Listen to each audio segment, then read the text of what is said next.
Hello guys, this is Chef Deborah and today I'm going to teach you how to make some very nice barbecue. Every day, almost every day before I went home, I went to the mall and I went to this restaurant and I always eat this barbecue for my dinner. Almost every day. This is my favorite barbecue. This is one of the popular restaurants here in UAE. So today, I'm going to share to you this recipe. Formulate some recipe. And this is a Korean barbecue. This is a spicy Korean barbecue. And I really love to eat this. So come on guys. Let's go to my kitchen and let's start cooking now.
For the ingredients, we need 2 whole chicken and quarterly cut. As you can see, I slice the chicken like this so that when we marinate, all the marinade will absorb by the chicken. Of course, we need half teaspoon of black pepper, 600 ml of barbecue sauce, 30 ml of hot sauce, 2 lemon juice,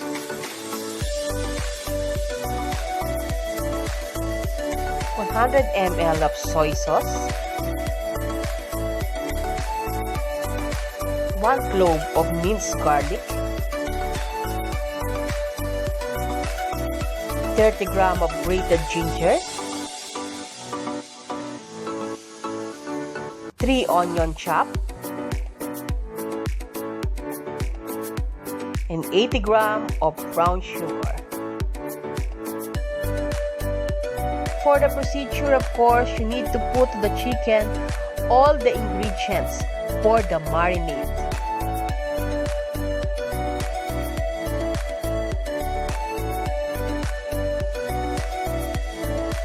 Just mix it all together by your hand so that the ingredients will evenly distributed. Once it was done, we have to marinate this one for overnight. We need to put it again in our refrigerator in a Ziploc bag or plastic bag. The next day, I want to grill it now. But sorry, I cannot show you how to grill it because in our condominium it's not allowed to grill inside. That's why I will put it in my oven. If you grill it, this is more coming, more delicious. You have two options. You can grill it by charcoal or you can roast it inside your oven.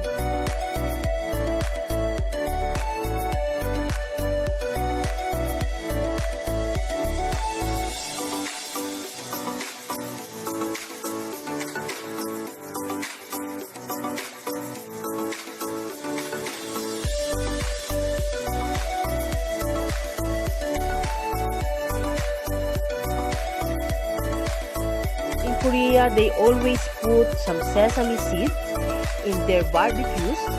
So, I put now some sesame seed on top of the chicken before I put it in the oven.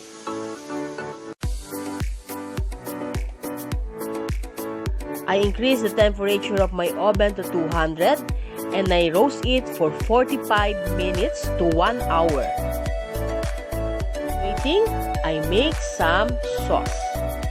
Korea, they always love to eat barbecue with a cucumber and vinegar. So, I make some sauce for this barbecue. It's also good with the kimchi, but I cannot find kimchi here in UAE. I saw some kimchi in some supermarket here, but I didn't go out to buy this because I feel like lazy now to buy kimchi.